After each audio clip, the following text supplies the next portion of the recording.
Nababalutan ng espiritual na kapangyarihan ko ang mga itlog mong yon. Kumikinang na bolang ginto na may 5 sentimetro ang diametro. Unang tingin pa lang malalaman nyo na agad na yun na yun. Eh, wala naman yun dito eh. Imposible ito eh! Hindi natin mahanap yung gano'ng kaliit na bagay! Yung ginawa nyo lang lahat pero hindi nyo pa rin mahanap, malamang may kung sino na nakapulot nun. Huh?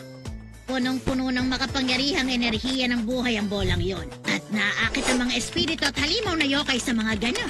Akala nila mabubuhay silang muli kapag nakakuha sila ng sapat na bagay na mataas ang enerhiya ng buhay. Kaya nang aatake ng mga tawang masasamang espiritu at tinatangkang nakawin ang enerhiya ng buhay nila. Di ba malaking problema yun sa atin? Kung may nakapulot ng iba, imposible nang mahanap pa yun.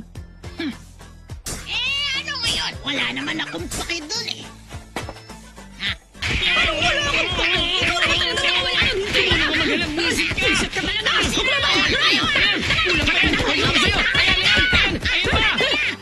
Humanda kayo. Tatandaan ko tong ginawa niya sa akin. Ang mabuti pa, umuwi na muna tayo at mag-isip ng iba pang paraan. Tama ka nga. Nahanap niyo? Wala talaga kahit saan eh. Kung wala kahit bakas nun, wala na tayong magagawa.